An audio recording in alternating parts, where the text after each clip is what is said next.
Shri Raghunath senior secondary school की online class में आपका स्वागत है।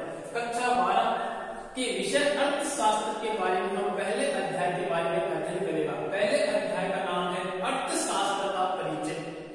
अर्थशास्त्र का परिचय, इससे पहले हमें जानना जरूरी है कि अर्थशास्त्र क्या है।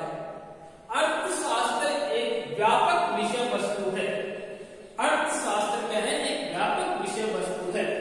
उसके बाद में अर्थशास्त्र का संबंध किससे है? अर्थशास्त्र का संबंध है मनुष्य से, राज्य से और संसाधनों की सीमितता से रहा है। लेकिन जितने भी अर्थशास्त्री हुए हैं उन्होंने अर्थशास्त्र की एक व्यापक परिभाषा नहीं दी है। लेकिन अपन एक परिभाषा देने से पहले ये समझना जरूरी है कि अर्थशास्त्र क्या है।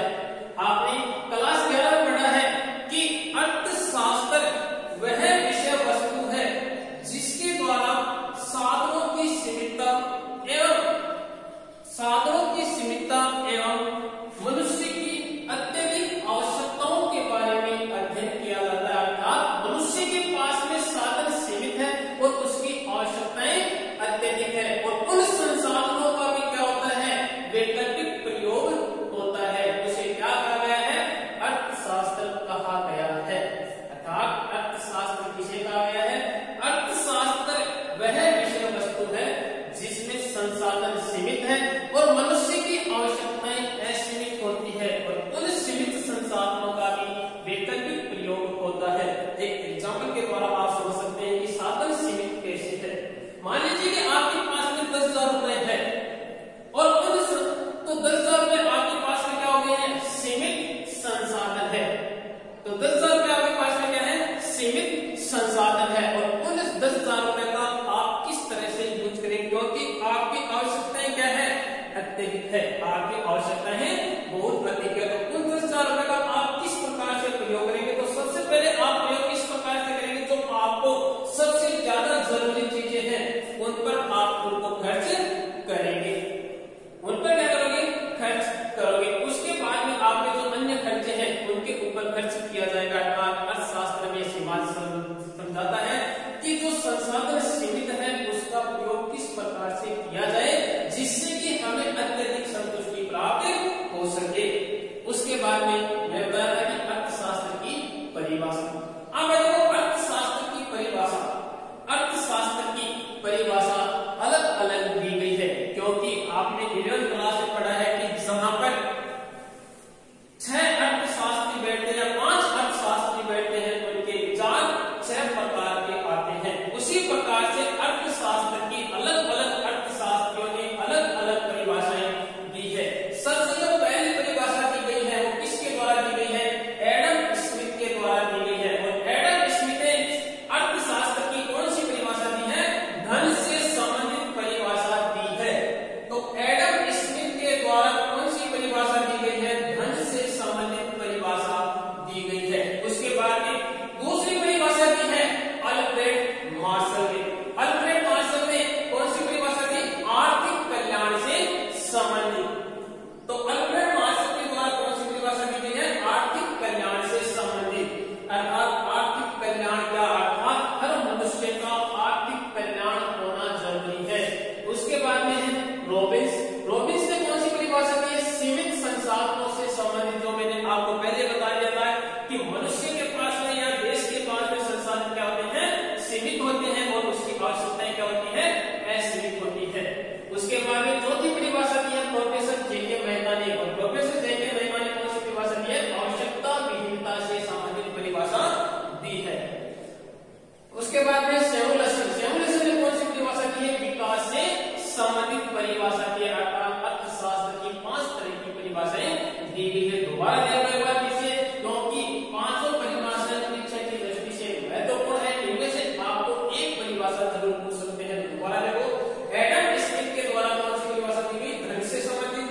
अल्फ्रेड मार्शल के द्वारा आर्थिक कल्याण से संबंधित परिभाषा दी गई है और रॉबिन्स के द्वारा सीमित संसाधनों से संबंधित परिभाषा दी गई है। प्रोफेसर जेके मेहता के अनुसार आवश्यकता विहीनता से संबंधित परिभाषा दी गई है।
है, बहुत बार क्वेश्चन में पूछा गया है कि अर्थशास्त्र का जनक कौन है। तो अर्थशास्त्र का जनक कौन है? एडम स्मिथ को माना गया है। किसको माना गया है? एडम स्मिथ को।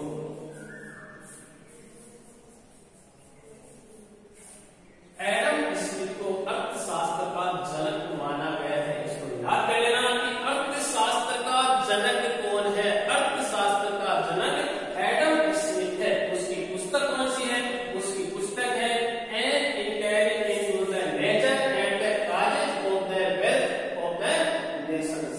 अर्थात एडम स्मिथ आपके अर्थशास्त्र का जनक है। उसकी पुस्तक है an inquiry into the nature and the causes of the wealth of the nation. इसका प्रकाशन कब हुआ था?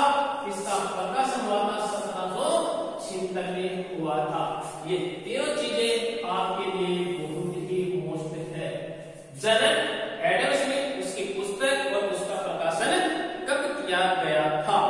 अब है अर्थशास्त्र की विषय वस्तु। अर्थशास्त्र की विषय वस्तु पढ़ने से पहले आप एक बार फिर देखते हो कि अर्थशास्त्र की परिभाषा क्या है, अर्थशास्त्र का निष्कर्ष के रूप में परिभाषा क्या है, अर्थशास्त्र का जनक कौन है, और उसके बाद में अर्थशास्त्र के जनक की पुस्तक कौन सी है और उसका प्रकाशन कब किया गया था। अगर आप इसका स्क्रीनशॉट लेना चाहते हैं तो ले सकते हैं।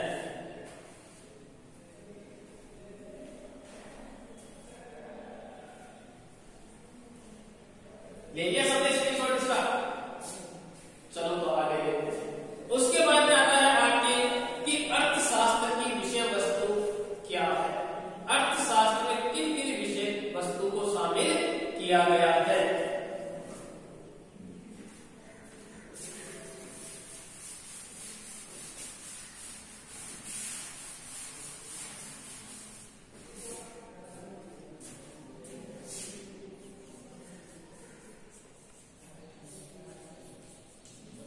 अर्थशास्त्र की विषय वस्तु। अर्थशास्त्र की विषय वस्तु में सबसे पहले है आपके नंबर 1 है उपभोक्ता। उसके बाद में आपके दूसरा है उत्पादन। उसके बाद में तीसरा आपका फर्क। चौथा है विनिमय और पांचवा है आपका वितरण। ये 5 आपकी अर्थशास्त्र की विषय वस्तु है। तो चलो ठीक है, आज आपको हम इतना ही पढ़ाएंगे। आगे आपके विषय वस्तु के बारे में